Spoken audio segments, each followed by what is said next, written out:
Tidak ada satu orang pun yang mengetahui kapan kiamat akan terjadi. Karena semuanya menjadi rahasia Allah Subhanahu wa Ta'ala. Meski demikian, sebelum hari akhir zaman itu terjadi, ada beberapa tanda yang mendahuluinya. Tanda kiamat ini dibagi lagi, ada tanda-tanda besar, seperti kemunculan Dajjal dan Yajuj-Majuj, kemudian ada juga tanda-tanda kecil. Di antara tanda-tanda kecil, akan terjadinya kiamat tersebut, keberadaan pasar yang semakin mudah dikunjungi. Kemudian semakin banyak godaan yang dihadapi manusia. Ustadz Adi Hidayat dalam salah satu ceramahnya menyebutkan, bahwa beberapa tanda, dari hebatnya godaan di akhir zaman ini, sudah dialami manusia zaman sekarang. Karena itu, betapa pentingnya untuk memperbaiki amal soleh, dengan memilih pergaulan yang baik, untuk bersama-sama menuju ke jalan yang lurus. Dalam perjalanan waktu nanti, akan ditemukan suasana waktu terasa semakin cepat berlalu.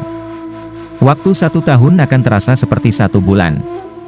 1 bulan terasa seperti 1 pekan, 1 pekan terasa seperti saat hari. Dan 1 hari terasa begitu cepat berlalu seperti hanya sekilatan dan sekelebatan memori saja. Demikian salah satu tanda kiamat sudah dekat. Lalu, salah satu tanda lainnya yaitu, pasar yang sangat mudah untuk diakses. Hal ini disebabkan karena berkembangnya teknologi dan pesatnya era digitalisasi. Dengan kemajuan teknologi itu, pasar semakin mudah dikunjungi. Bahkan saat ini transaksi jual-beli tidak harus berada di pasar, sudah lazim transaksi jual-beli melalui media sosial. Pasar menjadi tanda kiamat juga dijelaskan dalam hadis yang diriwayatkan oleh Abu Hurairah.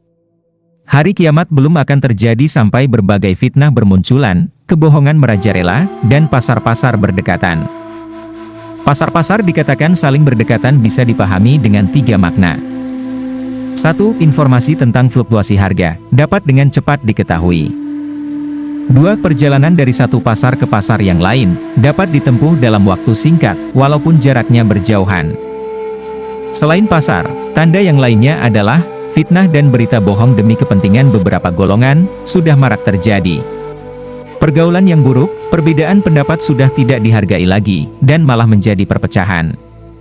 Berita hoaks atau bohong begitu mudah masuk ke masyarakat, lalu terjadinya polarisasi dan manipulasi di lingkungan masyarakat sekarang. Maka dengan segala macam bentuk godaan yang begitu hebat, Nabi Muhammad SAW sudah berpesan, dan membimbing kepada manusia akhir zaman.